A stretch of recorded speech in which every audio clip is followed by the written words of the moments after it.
जय माता दी। मैं प्रियव्रत आपका स्वागत करता हूं पीएसपी एक्सप्लोर में।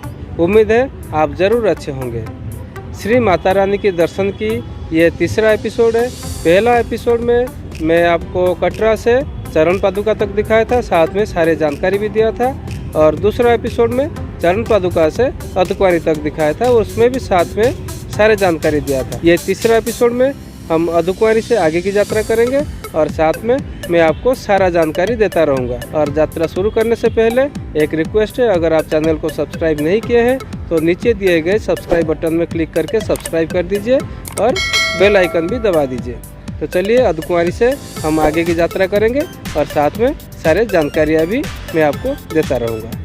जय माता दी। अर्धकुंवारी से भवन जाने के लिए दो रास्ते हैं, एक भाया हेमकोटी मार्ग और एक भाया सांजीथत मार्ग।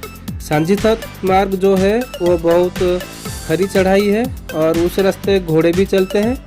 हेमकोटी मार्ग आसान रास्ता है और थकावट कम होती है, तो हमें इस रास्ते ही जाना है। अभी हम भवन की तरफ जा रहे हैं। ये रास्ता सीधा भवन की तरफ जाती है अर्धकुंवारी से। तो चलिए भवन की यात्रा यहीं से हम शुरू करते हैं अर्धकुंवारी से।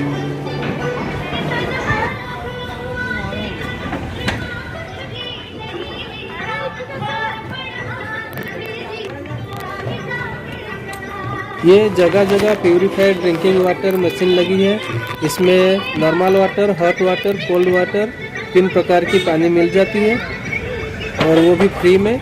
तो आप किसी भी सीजन में आए, यहाँ आपको पानी की कोई भी समस्या नहीं रहेगी। ये नया ताराकोट मार्ग है जो कटरा से अर्धकुंवारी आने के लिए नया मार्ग बना हुआ है। कटरा से बाणगंगा होकर आएंगे तो अर्धकुंवारी तक 6 किलोमीटर होता है और ताराकोट मार्ग होकर आएंगे तो 8 किलोमीटर पड़ेगा अर्धकुंवारी तक। बाणगंगा होके आएंगे तो रास्ते में बाणगंगा मिलेगा, चरण पादुका के दर्शन मिलेगा, घोड़ा, पालकी, पिट्ठू सब मिल जाएंगे। ताराकोट मार्ग में ये सब नहीं मिलेगा। आपको अगर शांति से पैदल ही चल के जाना है तो आप ताराकोट मार्ग से जा सकते हैं। घोड़ा, पालकी, पिट्ठू भी आपको डिस्टर्ब नहीं करेंगे और ये 8 किलोमीटर की चढ़ाई भी आपको बहुत आसान लगेगा। ताराकोट मार्ग पर भी श्राइन बोर्ड का फ्री लंगर 24 घंटे चलती है। आप कभी भी जाओ, फ्री में खाना खा सकते हो और पूरे रास्ते पीने की पानी, वॉशरूम जगह जगह मिल जाएगी। अर्धकुंवारी गुफा में 9 महीने रहने के बाद जब माता ने देखा कि भैरवनाथ फिर भी उनका पीछा नहीं छोड़ रहा है और गुफा के बाहर उनका इंतजार कर रहा है, तो माता ने गुफा के दूसरी ओर एक रास्ता बनाकर त्रिकुटा पर्वत के शिखर की ओर चल निकले। फिर भी भैरवनाथ उनका पीछा करने लगा।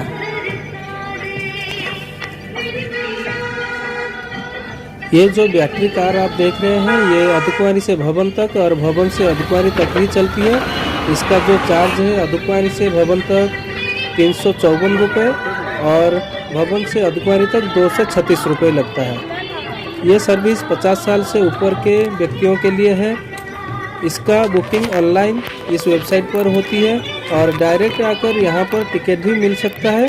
अगर कोई सीट खाली रहता है तो 50 साल से नीचे की उम्र की व्यक्तियों को भी टिकट दे दिया जाता है। उस भंडारे के बाद श्रीधर उस छोटी सी कन्या वैष्णवी के बारे में जानने की बहुत इच्छुक थे, जिसकी वजह से वो भंडारा इतनी अच्छी तरह से संपन्न हुआ था जो कि वहाँ से अचानक गायब हो गई थी। बहुत दिनों बाद श्रीधर को उस छोटी सी लड़की का सपना आया और उन्हें 4 पुत्र प्राप्ति का वरदान भी मिला और इस गुफा के बारे में भी जानकारी मिला।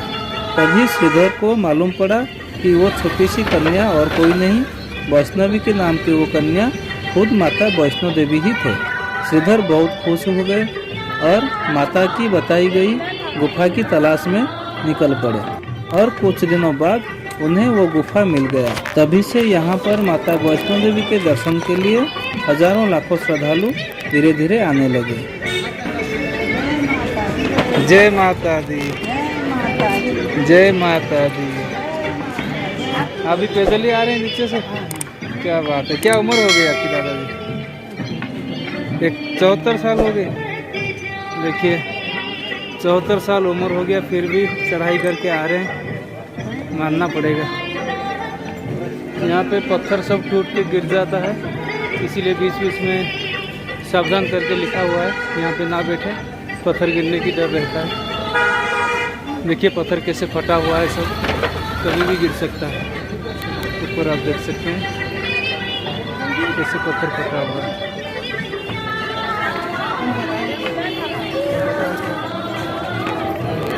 आप पालकी कितने रुपए लेते हो भैया नीचे जाने के लिए? 3150। अधुमानी तक या पूरा नीचे कटरा तक, और अधुमानी तक 14.5। यहाँ भी फ्री लॉकर बना हुआ है। यहाँ भी आप सारे सामान रख सकते हैं और ताले की चाबी भी आप अपने साथ ले जा सकते हैं, क्योंकि सिर्फ पैसा छोड़ के और कुछ भी अंदर ले जाना मना है। जय माता दी। अभी हम भवन के पास पहुंच चुके हैं। अर्धकुंवारी से 6 किलोमीटर चढ़ाई करके भवन के पास पहुंच चुके हैं। अभी ये देखिए भवन है, और अभी हमें क्लॉक रूम में सारा सामान जमा करना है। फ़ोन, कैमरा, पर्स, बेल्ट, कुछ भी मतलब अंदर नहीं ले जाना है, इसीलिए यहाँ क्लॉक रूम में जमा कर देंगे और हम अभी दर्शन करने जाएंगे माता रानी का। ये भवन की जो चढ़ाई है 5200 फीट का है, नीचे से कटरा से। हमने 5200 फीट का चढ़ाई पूरा कर लिया है।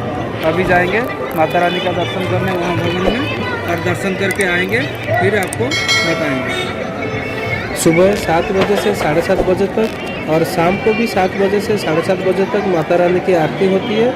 इस समय के दौरान दर्शन बंद रहता है, बाकी कोई भी समय आप आओ तो दर्शन कर सकते हो। 24 घंटे यहाँ दर्शन चलती है। ये जो रोप वे आप देख रहे हैं, ये भवन से भैरवनाथ मंदिर तक चलती है। इसका किराया 100 रुपये लगती है प्रति व्यक्ति आने और जाने का। आप अगर एक साइड का ट्रैवल करना चाहते हैं तो भी आपको 100 रुपये देने पड़ेंगे। 10 साल से नीचे की बच्चे हो तो उसके लिए फ्री है, और 10 साल से ऊपर फुल टिकट लगता है, यानी कि 100 रुपये लगता है। हम माता रानी का दर्शन करने के बाद ही भैरवनाथ दर्शन करने जाएंगे, लेकिन अभी रोप वे का एक्सपीरियंस लेने के लिए हम रोप वे जाके फिर वापस आएंगे, क्योंकि रोप वे का टाइमिंग सुबह 8 बजे से शाम को 5 बजे तक होती है। अभी 4 बज चुका है।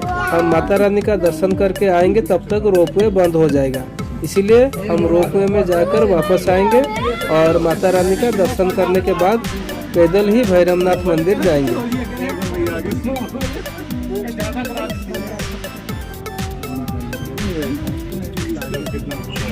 भवन से भैरवनाथ मंदिर सिर्फ 3-4 मिनट लगता है रोप वे में, तो आप रोप वे में भी जा सकते हैं। आप अगर हेलीकॉप्टर से आना चाहते हैं तो कटरा बस स्टैंड से 2.5 किलोमीटर डिस्टेंस पर हेलीपैड है। ये हेलीकॉप्टर कटरा से सांझी छत तक आती है। ये सांझी छत हेलीपैड है जो आप देख रहे हैं।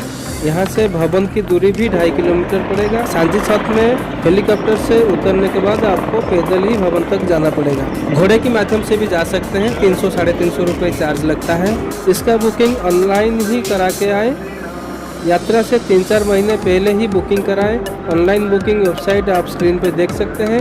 इसका किराया एक साइड का 1800 रुपये और दोनों साइड का 3600 रुपये लगता है। 2 साल से ऊपर बच्चा हो तो आपको पूरा टिकट लगेगा, और 2 साल से नीचे बच्चों के लिए फ्री है।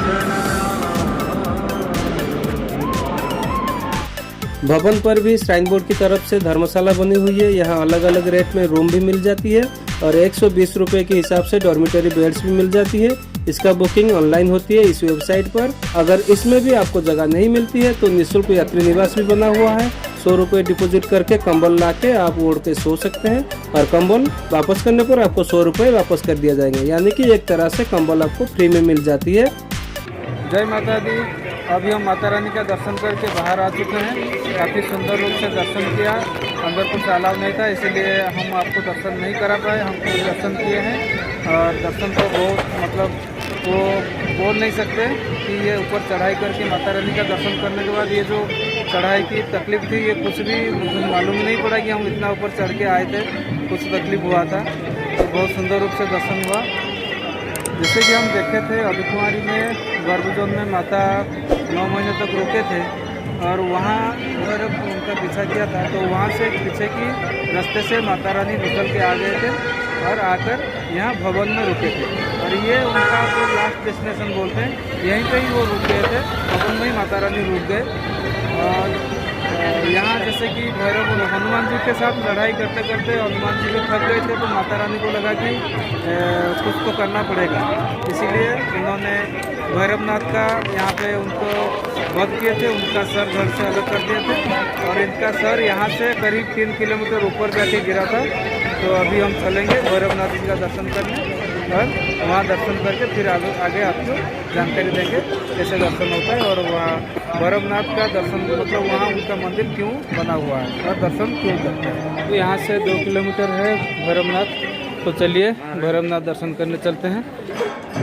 भवन का नाइट व्यू देखिए कितना खूबसूरत लग रहा है। भवन से भैरवनाथ मंदिर तक घोड़ा 400 रुपये की चार्ज लेते हैं, तो आप घोड़े से भी जा सकते हैं।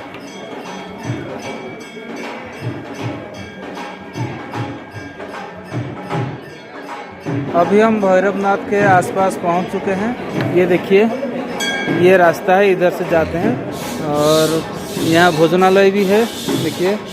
तो सब जगह श्राइन बोर्ड का भोजनालय है, और कटरा में भी है, बाणगंगा में भी है और ऊपर फिर अर्धकुंवारी में भी है और रास्ते में भी कुछ जगह है, भवन में भी है और ये भैरव में भी है।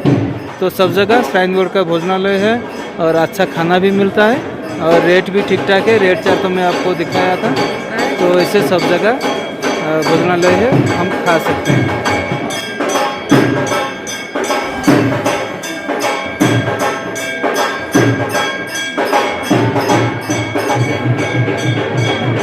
ये लाइन लगी है भैरवनाथ के दर्शन करने के लिए, देख सकते हैं। इधर से जाएंगे, अभी आरती चल रहा है इसीलिए दर्शन बंद है, आरती खत्म हो जाएगा तो दर्शन होगा। जय माता दी।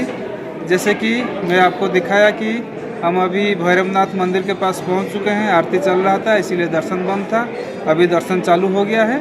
अभी हम दर्शन करने जा रहे हैं, कुछ प्रसाद और जो कपड़ा चढ़ाया जाता है वो भी साथ में लाए हैं। तो चलिए अभी दर्शन करने जाते हैं। अंदर फोटोग्राफी वीडियोग्राफी अलाउ नहीं है, इसीलिए दर्शन करके आएंगे, फिर आने के बाद बताएंगे दर्शन कैसा रहा और भैरवनाथ के दर्शन क्यों किया जाता है। तो अभी चलते हैं, दर्शन करके आते हैं।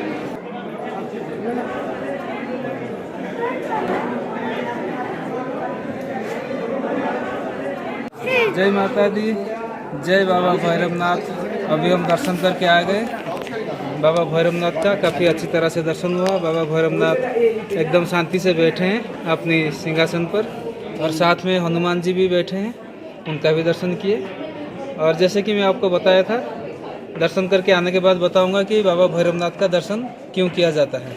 जैसे कि भवन पर माता रानी और बाबा भैरवनाथ का युद्ध हुआ था और युद्ध के दौरान माता रानी ने माँ काली का रूप धारण करके बाबा भैरवनाथ का वध किए थे और उनका सिर धड़ से अलग कर दिए थे, सिर काट दिए थे। तो शरीर तो वहीं भवन पर ही गिर पड़ा था और जो सिर है वो वहाँ से 3 किलोमीटर दूर भवन से आके इस पहाड़ी पे गिरा था। और जो थोड़ी बहुत जान बची थी बाबा भैरवनाथ में, उसी में उनको पश्चाताप हुआ कि वो गलत कर रहे हैं, उनकी गलती का उनको एहसास हुआ और पश्चाताप हुआ और उन्होंने माताजी से माफ़ी मांगे थे। तो उनको माफ़ करते हुए माताजी ने ये बोले कि जो भी माता रानी का दर्शन करने आएगा वो उसके बाद बाबा भैरवनाथ का दर्शन जरूर करेगा, क्योंकि जब तक बाबा भैरवनाथ का दर्शन नहीं होता है माता वैष्णो देवी के दर्शन अधूरा है। तो इसीलिए माता रानी का दर्शन करने के बाद बाबा भैरवनाथ का दर्शन करना बहुत ज़रूरी है, अगर दर्शन पूरा करना हो। तो अभी हमारा दर्शन पूरा हो चुका है, माता रानी का दर्शन करने के बाद बाबा भैरवनाथ का दर्शन कर चुके हैं। पहले चरण पादुका दर्शन किए, फिर अर्धकुंवारी दर्शन किए जहाँ माता 9 महीने समाधि अवतार लिए थे, फिर उसके बाद यहाँ भवन में माता रानी का दर्शन किए। फिर जैसे कि माता रानी ने बताया था बाबा भैरवनाथ का दर्शन करने के बाद दर्शन पूरा होगा, तो बाबा भैरवनाथ का भी दर्शन कर लिए। अभी हमारा दर्शन पूरा हो गया। जय माता दी। अभी हम प्रस्थान करेंगे यहाँ से। भवन से सांझीछत मार्ग होकर अर्धकुंवारी जाएंगे तो रास्ते में पड़ेगा ये सागर सूरी हॉस्पिटल, जो कि 24 घंटे निःशुल्क सेवा दी जाती है। श्राइन बोर्ड की तरफ से ये प्रसाद भवन बना हुआ है जो कि बिल्कुल फ्री होता है।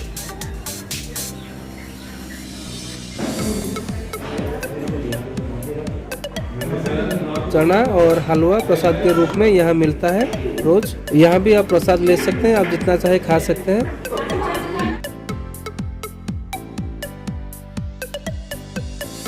कुछ बहुत ज़रूरी जानकारी, यहाँ पर दूसरे स्टेट का कोई भी प्रीपेड सिम काम नहीं करता है, सिर्फ पोस्टपेड सिम काम करता है। पोस्टपेड सिम का ही नेटवर्क रहता है।